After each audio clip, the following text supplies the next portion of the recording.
Hello साथियों, आप सभी का अपने चैनल पर स्वागत करते हैं। तो आज का टॉपिक है मूल अधिकार, फंडामेंटल राइट्स के बारे में देखते हैं। भारतीय संविधान के किस भाग के अंतर्गत नागरिकों को मौलिक अधिकार प्रदान किए गए? तो भाग 3 के अंतर्गत और अनुच्छेद 12 से 35 है। संविधान द्वारा मौलिक अधिकार को लागू करने की शक्ति किसे प्रदान की गई? तो सर्वोच्च न्यायालय एवं उच्च न्यायालय को। भारतीय संविधान का अनुच्छेद 13 संवैधानिक प्रावधानों को संसद तथा राज्य विधानमंडलों द्वारा बनाए गए नियमों कानूनों पर प्राथमिकता प्रदान करता है। भारतीय संविधान के अनुच्छेद 13 का मुख्य उद्देश्य किसके संदर्भ में संविधान को की सर्वोच्चता सुनिश्चित करना है? तो मौलिक अधिकारों के। भारतीय संविधान में समानता के अधिकार का विस्तार किन अनुच्छेदों में है? तो अनुच्छेद 14 से 18 तक। अगले, भारतीय संविधान का कौन सा अनुच्छेद विधि के समक्ष समता के अधिकार से संबंधित है? तो अनुच्छेद 14। जन्म, लिंग, मूल वंश, जाति, धर्म आदि के आधार पर विभेद का प्रतिषेध अनुच्छेद 15 एक मूल अधिकार है जिसे समानता के अधिकार के अधीन वर्गीकृत किया गया है। भारतीय संविधान की प्रस्तावना में प्रयुक्त समाजवाद शब्द को किस अनुच्छेदों के साथ समग्रता में रखकर सर्वोच्च न्यायालय द्वारा समान कार्य के लिए समान वेतन का मौलिक अधिकार प्रदान किए गए? तो अनुच्छेद 14 तथा 16। भारतीय संविधान के अनुच्छेदों में से कौन सा एक लोक नियोजन के विषय में भारत के सभी नागरिकों को अवसर के समानता की गारंटी प्रदान करता है? अनुच्छेद 16 का 1 और 16 का 2। संवैधानिक बंद केवल भारतीय नागरिकों को प्राप्त होने वाला, और ये वाला कौन कौन होता है? धर्म, मूल वंश, जाति, लिंग या जन्म स्थान के आधार पर विभेद का प्रतिषेध अनुच्छेद 15। लोक नियोजन के विषय में अवसर की समता अनुच्छेद 16। वाक एवं अभिव्यक्ति, शांतिपूर्ण एवं शस्त्र रहित सम्मेलन करने, संघ एवं सरकारी समिति बनाने, भारत के राज्य क्षेत्र में अबाध संरक्षण एवं बसने तथा व्यापार करने की स्वतंत्रता अनुच्छेद 19 में। अल्पसंख्यक वर्गों के हितों का संरक्षण अनुच्छेद 29 में। अगला, शिक्षण संस्थानों की स्थापना और प्रशासन करने का अल्पसंख्यक वर्गों का अधिकार अनुच्छेद 30 में।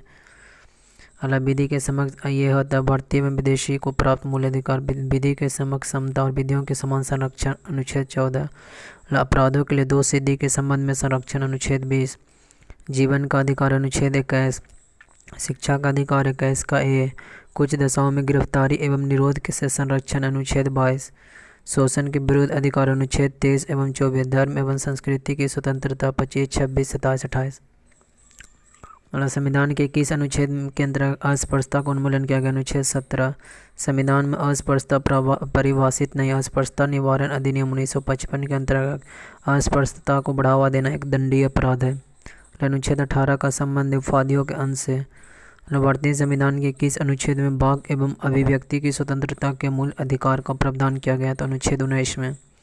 भारत के संविधान में प्रेस की स्वतंत्रता का प्रत्यक्ष प्रावधान नहीं है, परंतु यह स्वतंत्रता किस अनुच्छेद में अंतर्निहित है? 19 का ए में। भारतीय संविधान में आर्थिक समानता के मौलिक अधिकार में सम्मिलित नहीं है।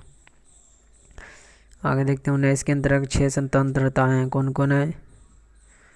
पहला है कि वाक और अभिव्यक्ति की स्वतंत्रता 19 का 1 का है। कोई वृत्ति, आजीविका, व्यवसाय या व्यापार करने का अधिकार अनुच्छेद 19 का लास्ट में पढ़ते हैं, इसको लास्ट में देखेंगे।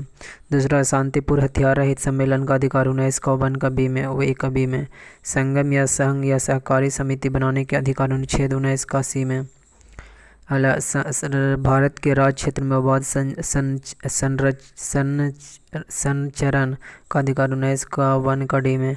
भारत के किसी भाग में निवास करने व बसने का अधिकार 19 का 1 का ई में। कोई वृत्तिक, आजीविका, व्यवसाय करने, व्यापार करने का अधिकार 19 का 1 का जी में। भारतीय संविधान के किस अनुच्छेद के अंतर्गत यह प्रावधान किया गया कि किसी अपराध के अभियुक्तों को स्वयं अपने विरुद्ध गवाह बनने के लिए बाध्य नहीं किया जा सकता? अनुच्छेद 20 का सी में।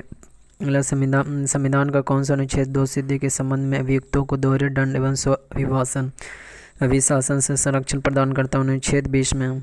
भारतीय संविधान का कौन सा अनुच्छेद व्यक्ति की विदेश यात्रा के अधिकार को संरक्षण प्रदान करता है? अनुच्छेद 21 में। मौलिक अधिकारों के अंतर्गत कौन सा अनुच्छेद बच्चों के शोषण के विरुद्ध प्रावधान से संबंधित है? अनुच्छेद 24। भारतीय संविधान के अनुच्छेद 25 में प्रयुक्त हिंदू शब्द में बौद्ध, जैन और सिख धर्म सम्मिलित है। भारतीय संविधान के अनुच्छेद 32 के अंतर्गत कौन से अधिकार परिवर्तन किया जा सकते हैं? मौलिक अधिकार। मौलिक अधिकारों का संरक्षण कौन है? तो न्यायपालिका। भारतीय संविधान के अनुच्छेद 30(1) में अल्पसंख्यकों को अपनी रुचि के शिक्षण संस्थानों को स्थापित एवं संचालित करने के अधिकार को संरक्षण प्रदान करता है। डॉक्टर भीमराव अंबेडकर ने मौलिक अधिकारों में से किसे संविधान का हृदय एवं आत्मा कहा? संवैधानिक उपचारों का अधिकार, अनुच्छेद 32। आगे, व्यक्तिगत स्वतंत्रता के अधिकार के लिए कौन सी याचिका दायर की जा सकती है? बंदी प्रत्यक्षीकरण। संसद के को मौलिक अधिकारों में संशोधन का अधिकार किस बाद में निर्णय के आधार पर प्राप्त हुआ? तो केशवानंद भारती बनाम केरल 1973 में। संपत्ति के मौलिक अधिकारों के संविधान संशोधन के द्वारा मौलिक अधिकारों की श्रेणी से हटाकर केवल वैधानिक अधिकार बनाया गया। तो 44वें संशोधन 1978 द्वारा। वर्तमान समय में भारतीय संविधान के अंतर्गत संपत्ति का अधिकार किस प्रकार का अधिकार है? वैधानिक अधिकार। सूचना के अधिकार एक विधिक अधिकार है जो सूचना का अधिकार अधिनियम 2005 के माध्यम से प्रदान किया गया। आर्थिक रूप से पिछड़े वर्ग को आरक्षण प्रदान करने के लिए संविधान में कौन सा अनुच्छेद किया गया? तो अनुच्छेद 15 का 6 और 16 का 6। 6 से 14 वर्ष आयु के बच्चों को प्रदत्त शिक्षा का अधिकार किस प्रकार का अधिकार है? तो मूल अधिकार है, अनुच्छेद 300 का ए। भारतीय संविधान द्वारा प्रदत्त संवैधानिक उपचारों का अधिकार गैर नागरिकों को भी उपलब्ध है। कौन सा मूल अधिकार राष्ट्रीय आपातकाल में भी समाप्त या सीमित नहीं किया जा सकता? तो अनुच्छेद 332। क्या नहीं चाह सकता, लेकिन इसको क्या चाहिए है? जो मूल अधिकार क्या है 352 यदि पूछे तो व्यक्तिगत स्वतंत्रता तथा जीवन का अधिकार। बंधुआ मजदूर उन्मूलन अधिनियम संसद द्वारा किस वर्ष पारित किया गया? तो वर्ष 1976 में। समानता का अधिकार अनुच्छेद 14 से 18। स्वतंत्रता का अधिकार अनुच्छेद 19 से 22। शोषण के विरुद्ध अधिकार अनुच्छेद 23 से 24। धर्म की स्वतंत्रता का अधिकार 25 से 28। संस्कृति और शिक्षा संबंधी अधिकार अनुच्छेद 29 और 30। संवैधानिक उपचारों का अधिकार 32 में। आगे अनुच्छेद 26 के अंतर्गत सभी धर्मावलंबियों को धार्मिक संस्था की स्थापना और धार्मिक कार्यों के प्रबंधन का अधिकार प्राप्त है। राज्य के नीति निर्देशक तत्व। राज्य के नीति निर्देशक सिद्धांतों को भारतीय संविधान में शामिल किए जाने का क्या उद्देश्य है? तो सामाजिक और आर्थिक लोकतंत्र को स्थापित करना। कल्याणकारी राज्य की संकल्पना का समय है संविधान के किस भाग में? तो राज्य के नीति निर्देशक सिद्धांतों में भाग 4। भारतीय संविधान में किसके अंतर्गत पंचायती राज प्रणाली की व्यवस्था की गई? तो राज्य के नीति निर्देशक सिद्धांतों के अंतर्गत। समान आचार संहिता राज्य के नीति निर्देशक तत्वों का भाग नहीं, परंतु समान नागरिक संहिता नीति निर्देशक तत्व है। नीति निर्देशक सिद्धांत बाद योग नहीं है। अगला कि संविधान के किस अनुच्छेद में उद्योगों के प्रबंधन में कर्मकारों की भागीदारी का प्रावधान किया गया? तो अनुच्छेद 43 के कम है। भारत के संविधान में समान कार्य के लिए समान वेतन के अधिकार का प्रावधान कहाँ किया गया? तो राज्य के नीति निर्देशक सिद्धांत में। पुरुष और स्त्रियों दोनों को समान कार्य के लिए समान वेतन राज्य के नीति निर्देशक तत्वों में निहित है। राज्य के नीति निर्देशक सिद्धांतों में कौन सा अनुच्छेद अंतर्राष्ट्रीय शांति और सुरक्षा के संवर्धन से संबंधित है? तो अनुच्छेद 51।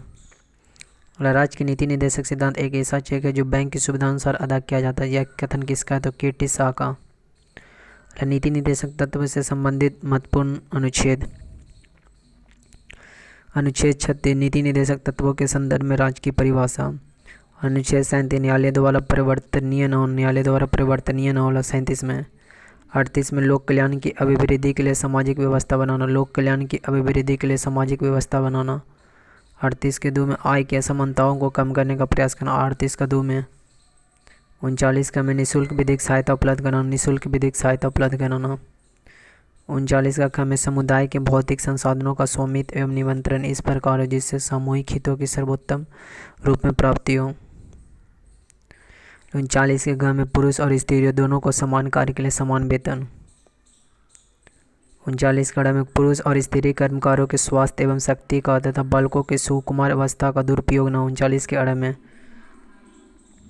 39 के में पुरुष एवं स्त्री दोनों को समान कार्य के लिए समान वेतन। 39 का अड़ में पुरुष और स्त्री कर्मकारों के स्वास्थ्य एवं शक्ति का तथा बालकों की सुकुमार अवस्था का दुरुपयोग न हो। 40 में ग्राम पंचायतों का गठन। 41 में कुछ दशाओं में काम, शिक्षा एवं लोक सहायता पाने का अधिकार। अनुच्छेद 42 में काम की न्याय संगत एवं मानवोचित दशाएं तथा प्रसूति सहायता। 43 में कर्मकारों के लिए निर्वाह मजदूरी आदि। 43 के क में उद्योगों के प्रबंधन में कर्मकारों का भाग लेना। अनुच्छेद 43 के ख में सहकारी समितियां के स्वैच्छिक गठन, स्वायत्त संचालन, लोकतांत्रिक नियंत्रण तथा व्यावसायिक प्रबंधन को बढ़ावा देना। अनुच्छेद 44 में सभी नागरिकों के लिए समान संहिता। अगला अनुच्छेद 45 में 6 वर्ष से कम आयु के बच्चों के लिए निःशुल्क और अनिवार्य शिक्षा का प्रावधान। 46 में SC/ST दुर्बल वर्गों को शैक्षिक एवं आर्थिक हितों की अभिवृद्धि। अनुच्छेद 47 में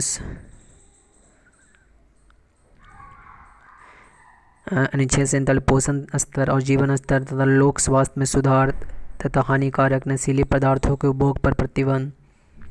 अनुच्छेद 48 गायों बछड़ों तथा अन्य दुधारू पशुओं के वध पर प्रतिबंध एवं उनकी नस्लों में सुधार। 48 में कृषि और पशुपालन में आधुनिक और वैज्ञानिक प्रणालियों का प्रयोग। 48 के क्रम में पर्यावरण का संरक्षण एवं संवर्धन और वन तथा वन्यजीवों की रक्षा। 49 में राष्ट्रीय महत्व के कलात्मक या ऐतिहासिक अभिरुचि वाले स्मारकों या स्थानों या वस्तुओं का संरक्षण। 50 में कार्यपालिका से न्यायपालिका का पृथक्करण। अनुच्छेद 51 राष्ट्रीय अंतर्राष्ट्रीय शांति और सुरक्षा की अभिवृद्धि। मूल अधिकार कानूनी रूप से माने जबकि नीति निर्देशक तहत नैतिक और राजनैतिक मान्यता प्राप्त है। तो चैनल को सब्सक्राइब करिए दोस्तों, बहुत मेहनत लगता है।